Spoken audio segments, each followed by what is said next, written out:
The Espionage Act of 1917 is a United States federal law passed on June 15, 1917, shortly after the U.S. entry into World War I.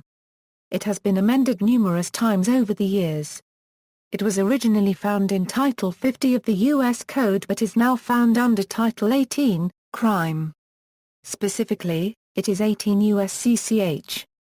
37. It was intended to prohibit interference with military operations or recruitment, to prevent insubordination in the military, and to prevent the support of U.S. enemies during wartime. In 1919, the U.S. Supreme Court unanimously ruled through a Schenck v. United States that the Act did not violate the freedom of speech of those convicted under its provisions. The constitutionality of the law, its relationship to free speech, and the meaning of its language have been contested in court ever since.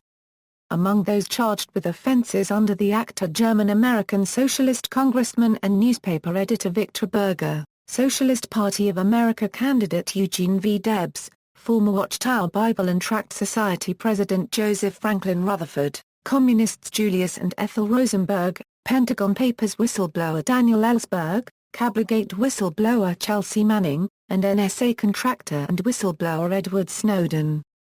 Rutherford's conviction was overturned on appeal. Although the most controversial sections of the Act a set of amendments commonly called the Sedition Act of 1918 were repealed on March 3, 1921, the original Espionage Act was left intact. Enactment: the Espionage Act of 1917 was passed, along with the Trading with the Enemy Act, just after the United States entered World War I in April 1917.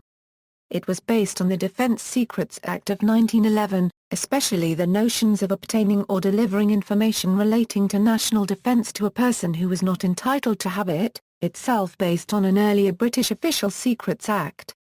The Espionage Act law imposed much stiffer penalties than the 1911 law, including the death penalty. President Woodrow Wilson in his December 7, 1915 State of the Union address asked Congress for the legislation. There are citizens of the United States, one blushed to admit, born under other flags but welcomed under our generous naturalization laws to the full freedom and opportunity of America, who have poured the poison of disloyalty into the very arteries of our national life. Who have sought to bring the authority and good name of our government into contempt, to destroy our industries wherever they thought it effective for their vindictive purposes to strike at them, and to debase our politics to the uses of foreign intrigue. I urge you to enact such laws at the earliest possible moment and feel that in doing so I am urging you to do nothing less than save the honor and self-respect of the nation. Such creatures of passion, disloyalty, and anarchy must be crushed out. They are not many, but they are infinitely malignant, and the hand of our power should close over them at once.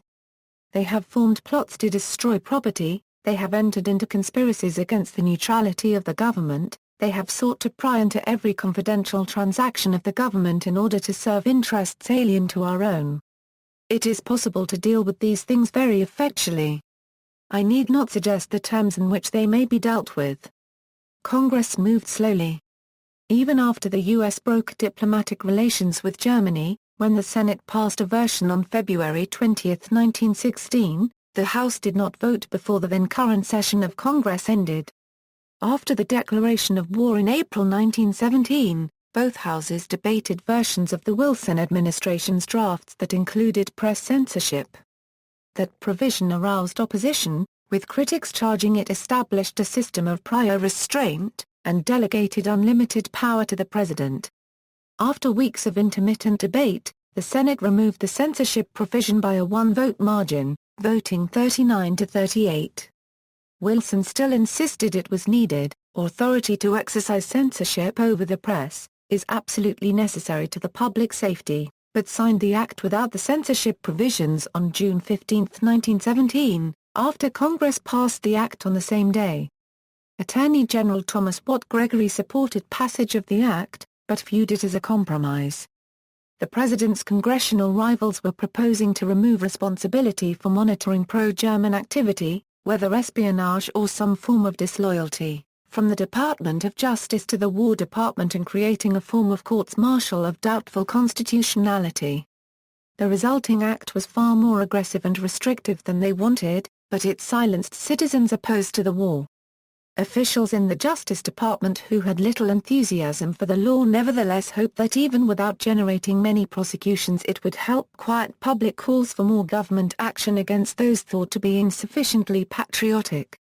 Wilson was denied language in the act authorizing power to the executive branch for press censorship, but Congress did include a provision to block distribution of print materials through the post office. It made it a crime to convey information with intent to interfere with the operation or success of the armed forces of the United States or to promote the success of its enemies. This was punishable by death or by imprisonment for not more than 30 years or both. To convey false reports or false statements with intent to interfere with the operation or success of the military or naval forces of the United States or to promote the success of its enemies when the United States is at war, to cause or attempt to cause insubordination, disloyalty, mutiny, refusal of duty, in the military or naval forces of the United States, or to willfully obstruct the recruiting or enlistment service of the United States. This was punishable by a maximum fine of $10,000 or by imprisonment for not more than 20 years or both. The Act also gave the Postmaster General authority to impound or to refuse to mail publications that he determined to be in violation of its prohibitions. The Act also forbids the transfer of any naval vessel equipped for combat to any nation engaged in a conflict in which the United States is neutral. Seemingly uncontroversial when the Act was passed, this later became a legal stumbling block for the administration of Franklin Delano Roosevelt, when he sought to provide military aid to Great Britain before the United States entered World War II. Amendments The law was extended on May 16, 1918, by the Sedition Act of 1918 actually a set of amendments to the Espionage Act which prohibited many forms of speech, including any disloyal, profane, scurrilous, or abusive language about the form of government of the United States, or the flag of the United States, or the uniform of the Army or Navy. Because the Sedition Act was an informal name, court cases were brought under the name of the Espionage Act, whether the charges were based on the provisions of the Espionage Act or the provisions of the amendments known informally as the Sedition Act. On March 3, 1921, the Sedition Act amendments were repealed, but many provisions of the Espionage Act remain, codified under U.S.C. Title 18, Part 1, Chapter 37. In 1933, after signals intelligence expert Herbert Yardley published a popular book about breaking Japanese codes, the Act was amended to prohibit the disclosure of foreign code or anything sent in code. The Act was amended in 1940 to increase the penalties it imposed, and again in 1970. In the late 1940s, the U.S. Code was reorganized and much of Title 50 was moved to Title 18. The McCarran Internal Security Act added 18 U.S.C. a Section 793, e, in 1950 and 18 U.S.C. a Section 798 was added the same year. In 1961, Congressman Richard Poff succeeded after several attempts in removing language that restricted the Act's application to territory within the jurisdiction of the United States, on the high seas, and within the United States 18 U.S.C. a Section 791. He said the need for the Act to apply everywhere was prompted by the Skarbek case, in which a State Department official was charged with yielding to blackmail threats in Poland. Proposed amendments In 1989, Congressman James Tficant tried to amend 18 U.S.C. a Section 794 to broaden the application of the death penalty. Senator Arlen Specter proposed a comparable expansion of the use of the death penalty the same year. In 1994, Robert K. Dornan proposed the death penalty for the disclosure of a U.S. agent's identity. History World War I Much of the Act's enforcement was left to the discretion of local United States attorneys, so enforcement varied widely. For example, socialist Kate Richards O'Haire gave the same speech in several states, but was convicted and sentenced to a prison term of 5 years for delivering her speech in North Dakota. Most enforcement activity occurred in the western states where the industrial workers of the world was active.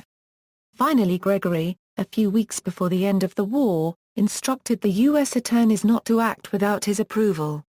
A year after the act's passage, Eugene V. Debs, Socialist Party presidential candidate in 1904, 1908, and 1912, was arrested and sentenced to 10 years in prison for making a speech that obstructed recruiting.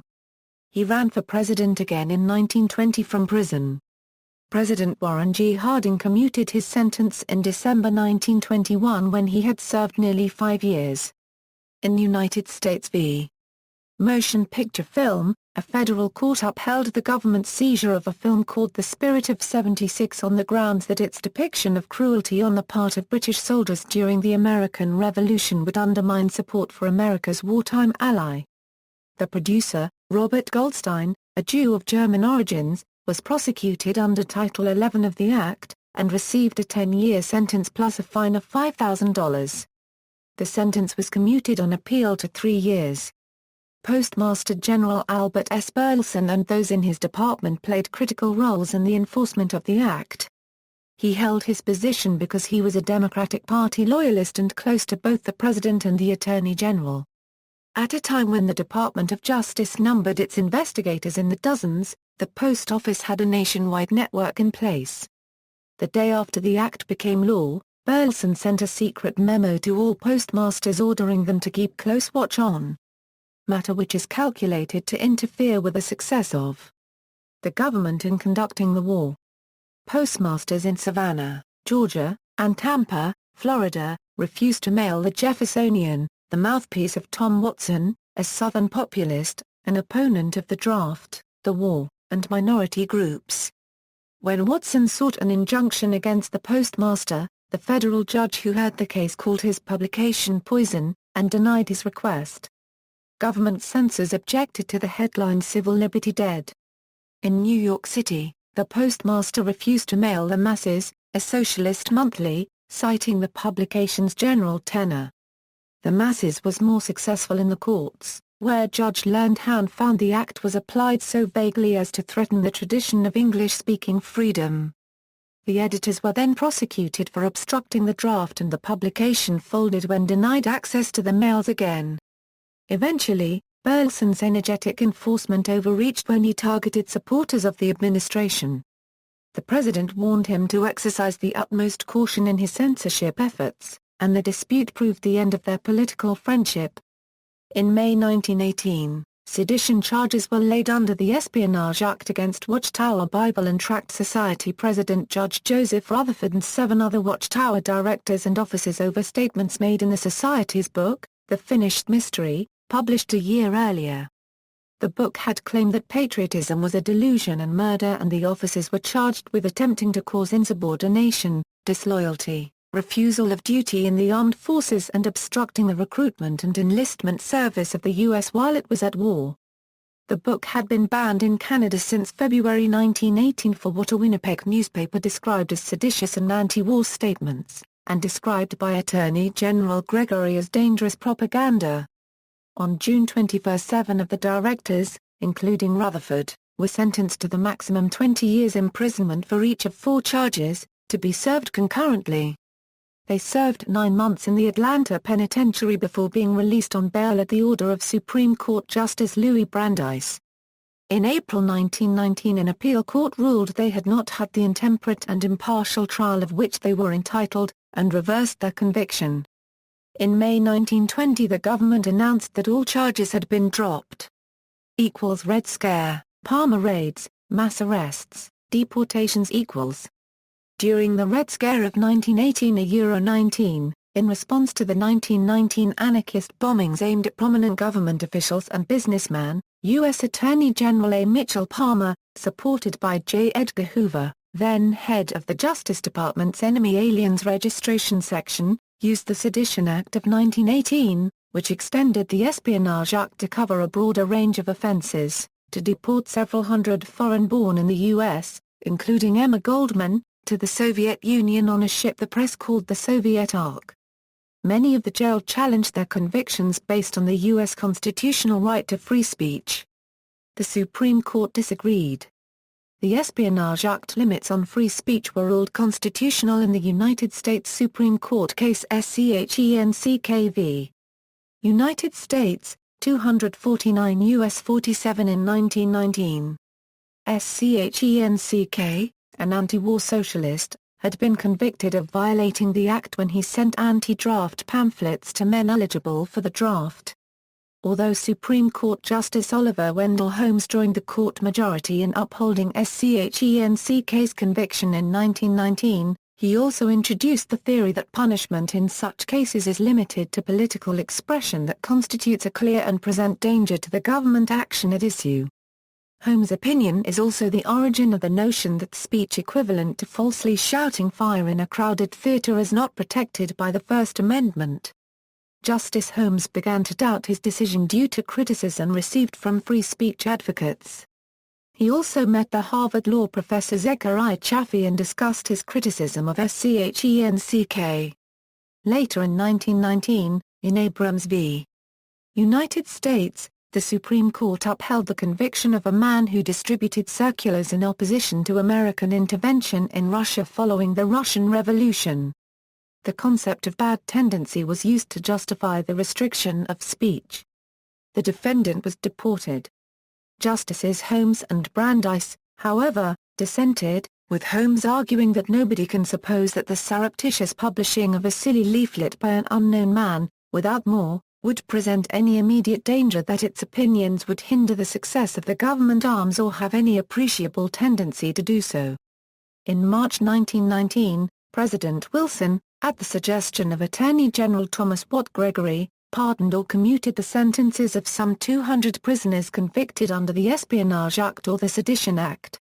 By the end of 1920, the Red Scare had faded, Palmer left government, and the Espionage Act fell into relative disuse.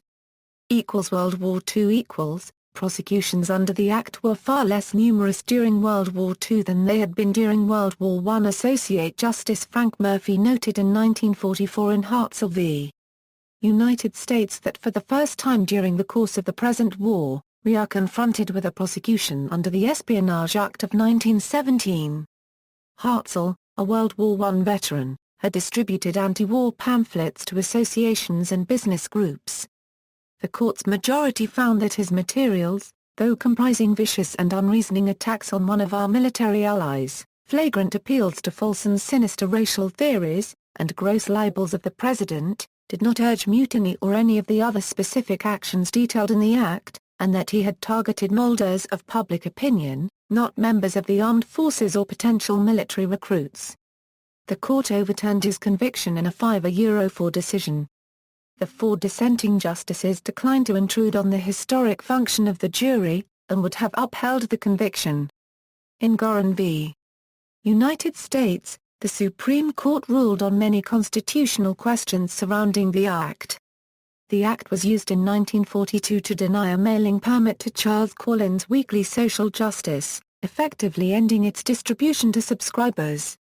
It was part of Attorney General Francis Biddle's attempt to close down what he called vermin publications.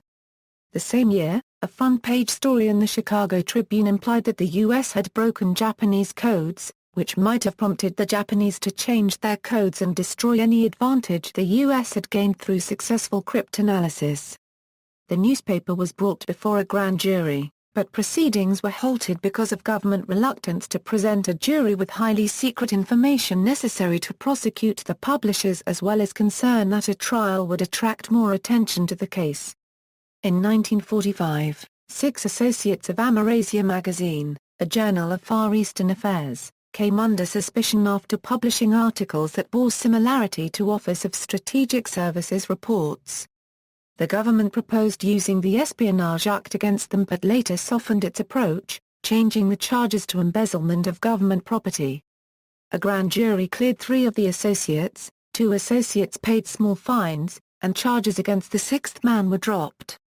Senator Joseph McCarthy believed the failure to aggressively prosecute the defendants was a communist conspiracy, and according to Clayt and Radosh, the case helped build his notoriety.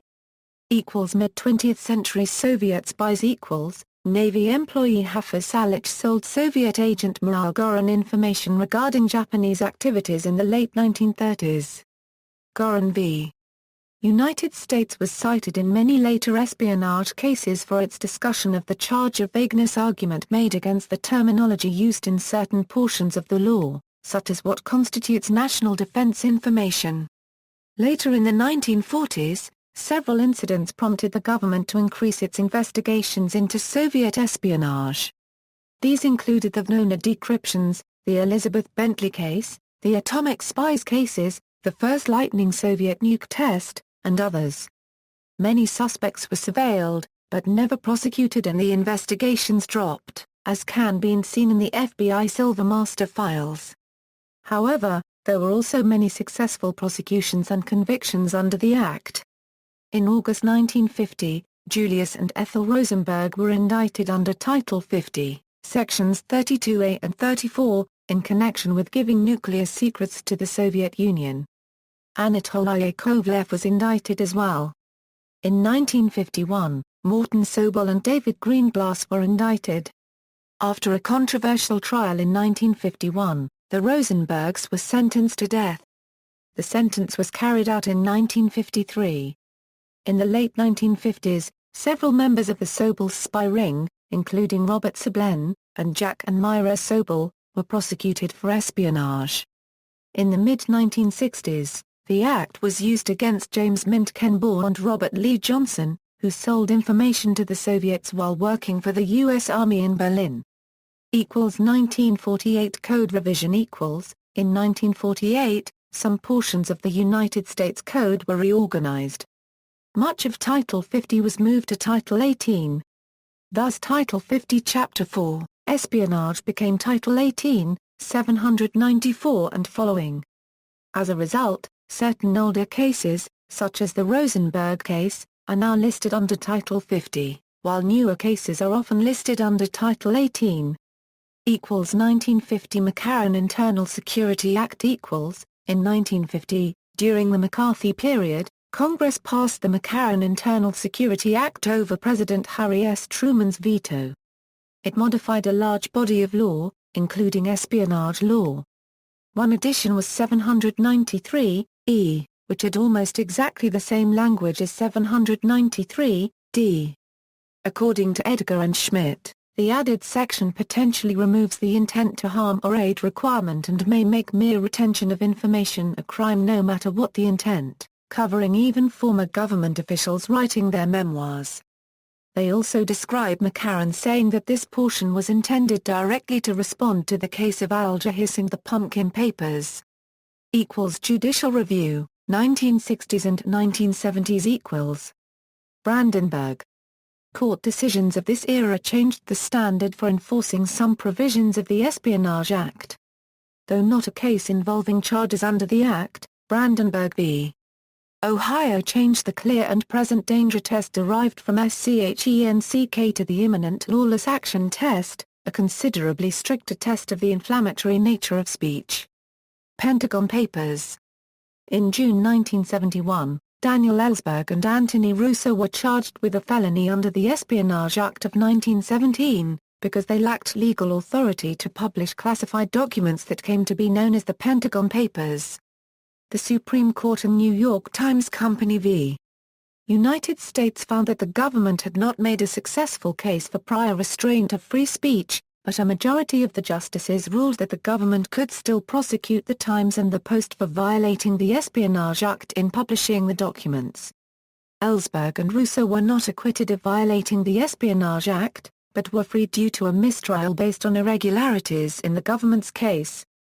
The divided Supreme Court had denied the government's request to restrain the press.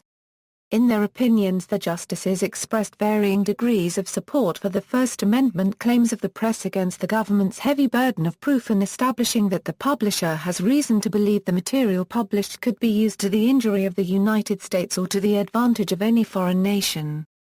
The case prompted Harold Edgar and Benno C. Schmidt, Jr. to write an article on espionage law in the 1973 Columbia Law Review. Their article was entitled The Espionage Statutes and Publication of Defense Information. Essentially, they found the law to be poorly written and vague, with parts of it probably unconstitutional. Their article became widely cited in books and in future court arguments on espionage cases. United States v. Today and in 1978 was the first prosecution under 793, f. 2. The courts relied on Gorin v. United States for precedent. The ruling touched on several constitutional questions including vagueness of the law and whether the information was related to national defense. The defendant received a 3-year sentence. In 1979 80, Truong Din Hung and Ronald Louis Humphrey were convicted under 793, a, and as well as several other laws. The ruling discussed several constitutional questions regarding espionage law, vagueness, the difference between classified information and national defense information, wiretapping and the Fourth Amendment. It also commented on the notion of bad faith being a requirement for conviction even under 793, e. An honest mistake was said not to be a violation. 1980s Alfred Zeh, a scientist from East Germany, was arrested in Boston in 1983 after being caught in a government-run sting operation in which he had reviewed classified U.S. government documents in Mexico and East Germany. His attorneys contended without success that the indictment was invalid, arguing that the Espionage Act does not cover the activities of a foreign citizen outside the United States. Zeh then pleaded guilty and was sentenced to 8 years in prison. He was released in June 1985 as part of an exchange of 4 East Europeans held by the U.S. for 25 people held in Poland and East Germany, none of them American. One of Zeh's defense attorneys claimed his client was prosecuted as part of the perpetuation of the national security state by overclassifying documents that there is no reason to keep secret, other than devotion to the cult of secrecy for its own sake. The media dubbed 1985 Year of the Spy. U.S. Navy civilian Jonathan Pollard was charged with 18 U.S.C. a Section 794, c, for selling classified information to Israel. His 1986 plea bargain did not get him out of a life sentence, after a victim impact statement including a statement by Caspar Weinberger. Larry Wu Tai Chin, at CIA, was charged with 18 U.S.C. a Section 794, c, for selling info to China. Ronald Pelton was dinged for 18 U.S.C. a Section 794, a, 794, c, and 798, a, for selling out to the Soviets, and ruining Operation Ivy Bells. Edward Lee Howard was an ex-Peace Corps and ex-CIA agent charged with 17 U.S.C. a Section 794, c, for allegedly dealing with the Soviets. The FBI's website says the 1980s was the decade of the spy, with dozens of arrests. Seymour Hersh wrote an article entitled The Traitor Arguing Against Pollard's Release. Morrison, Samuel Loring Morrison was a government security analyst who worked on the side for Janes, a British military and defence publisher. He was arrested on October 1, 1984. Though investigators never demonstrated any intent to provide information to a hostile intelligence service. Morrison told investigators that he sent classified satellite photographs to Janes because the public should be aware of what was going on the other side, meaning that the Soviets' new nuclear-powered aircraft carrier would transform the USSR's military capabilities. He said that if the American people knew what the Soviets were doing, they would increase the defense budget. British intelligence sources thought his motives were patriotic, but American prosecutors emphasized Morrison's personal economic gain and complaints about his government job. The prosecution of Morrison was used as part of a wider campaign against leaks of information as a test case for applying the Act to cover the disclosure of information to the press. A March 1984 government report had noted that the unauthorized publication of classified information is a routine daily occurrence in the U.S., but that the applicability of the Espionage Act to such disclosures is not entirely clear.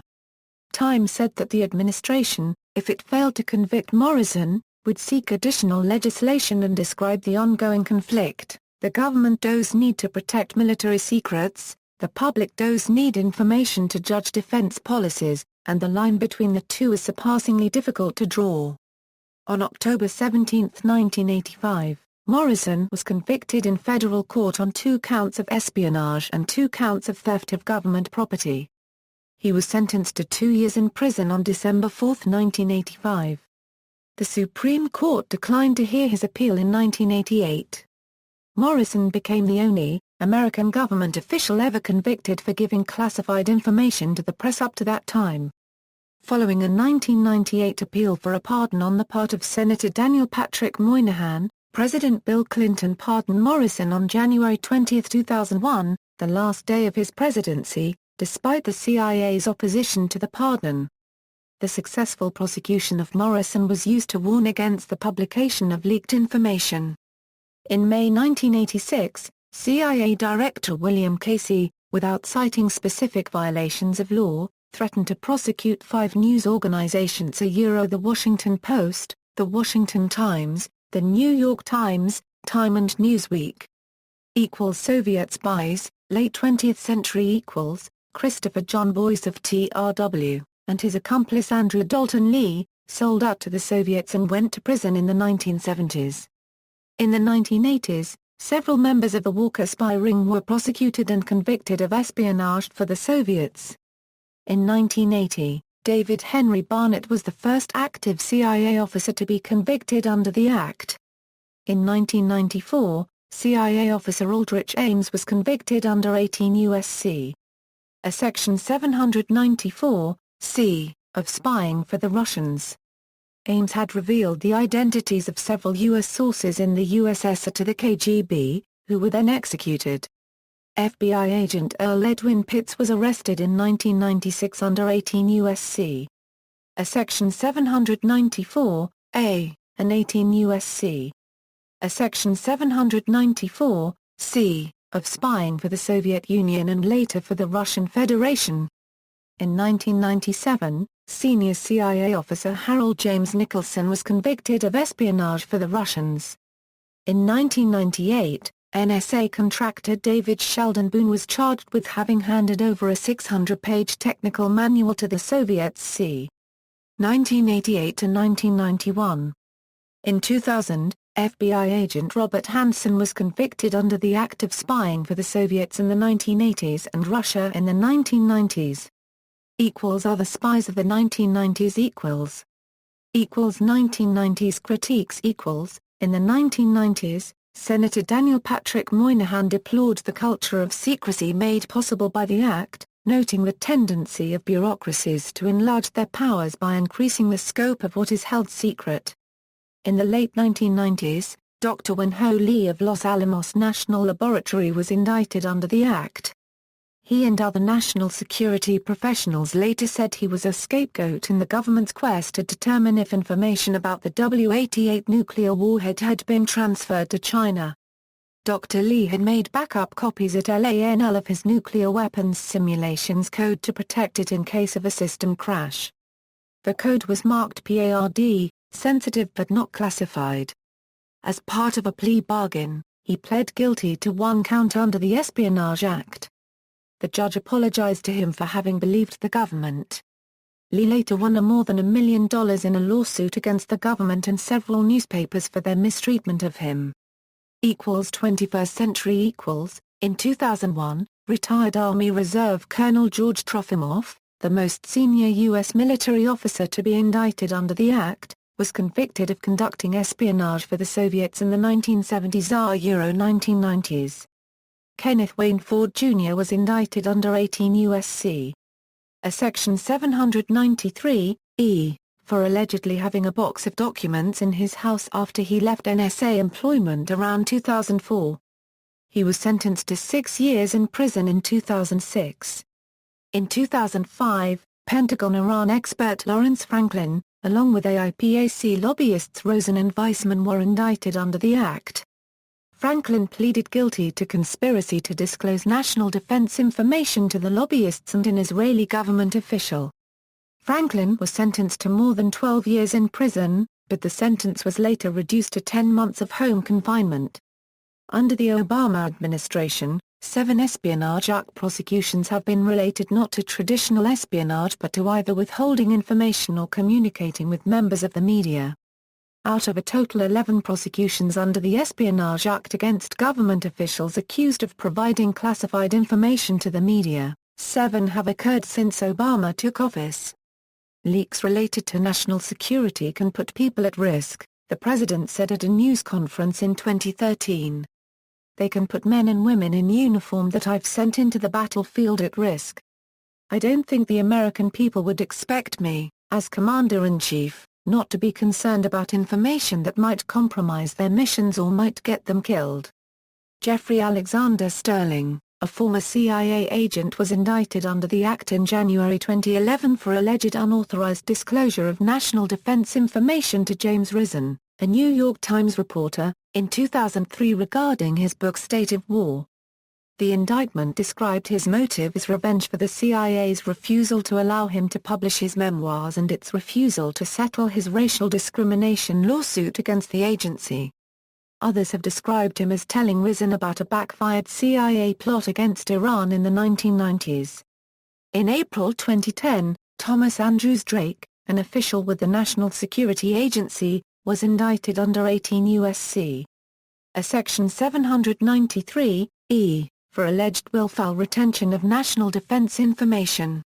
The case arose from investigations into his communications with Siobhan Gorman of the Baltimore Sun and Diane Rourke of the House Intelligence Committee as part of his attempt to blow the whistle on several issues including the NSA's Trailblazer project. Considering the prosecution of Drake, investigative journalist Jane Mayer wrote that, because reporters often retain unauthorized defense documents, Drake's conviction would establish a legal precedent making it possible to prosecute journalists as spies. In May 2010, Shamay K. Leibowitz, a translator for the FBI, admitted sharing information with a blogger and pleaded guilty under 18 U.S.C. a Section 798(a)(3), to one count of disclosure of classified information. As part of a plea bargain, he was sentenced to 20 months in prison. In August 2010, Stephen Jinwoo Kim, a contractor for the State Department and a specialist in nuclear proliferation, was indicted under 18 U.S.C. a Section 793(d), for alleged disclosure in June 2009 of national defense information to reporter James Rosen of Fox News, related to North Korea's plans to test a nuclear weapon. In 2010, Chelsea Manning, the United States Army private first class accused of the largest leak of state secrets in U.S. history, was charged under Article 134 of the Uniform Code of Military Justice, which incorporates parts of the Espionage Act 18 U.S.C. a Section 793(e). At the time, critics worried that the broad language of the Act could make news organizations, and anyone who reported, printed or disseminated information from WikiLeaks, subject to prosecution, although former prosecutors pushed back, citing Supreme Court precedent expanding First Amendment protections. On July 30, 2013, following a judge-only trial by court-martial lasting 8 weeks, Army Judge Colonel Denise Lynn convicted Manning on 6 counts of violating the Espionage Act, among other infractions. In January 2012, John Kiriakou, former CIA officer and later Democratic staffer on the Senate Foreign Relations Committee, was charged under the Act with leaking information to journalists about the identity of undercover agents, including one who was allegedly involved in waterboarding interrogations of al-Qaeda logistics chief Abu Zubaydah. Kiriakou is alleged to have also disclosed an investigative technique used to capture Zubaydah in Pakistan in 2002. In June 2013, Edward Snowden was charged under the Espionage Act after releasing documents exposing the NSA's PRISM surveillance program. Specifically, he was charged with unauthorized communication of national defense information, and willful communication of classified intelligence with an unauthorized person. See also. References. Further reading, Cohn, Stephen M. American Political Prisoners, Prosecutions under the Espionage and Sedition Acts. Westport, Connecticut, Praeger, 1994. Murphy, Paul L. World War I and the Origin of Civil Liberties in the United States. New York, W. W. Norton, 1979. Peterson, H. C., and Gilbert C. Fite. Opponents of War, 1917–1918. Madison, University of Wisconsin Press, 1957. Preston, William, Junior Aliens and Dissenters, Federal Suppression of Radicals, 1903–1933 2nd ed. Urbana, University of Illinois Press, 1994. Rabin, David M. Free Speech in Its Forgotten Years. New York, Cambridge University Press, 1997. Yeba, Harry N. The Wilson Administration and Civil Liberties 1917–1921. Ithaca, Cornell University Press, 1960. Thomas, William H., Jr. Unsafe for Democracy, World War I and the U.S. Justice Department's Cover Campaign to Suppress Dissent. Madison, University of Wisconsin Press, 2008. External links, Secrecy and Security Library, Federation of American Scientists, excerpt from the original U.S. Espionage Act, the United States v. Rose Pastor Stokes, Freedom of Speech, Zechariah Chaffee, 1920.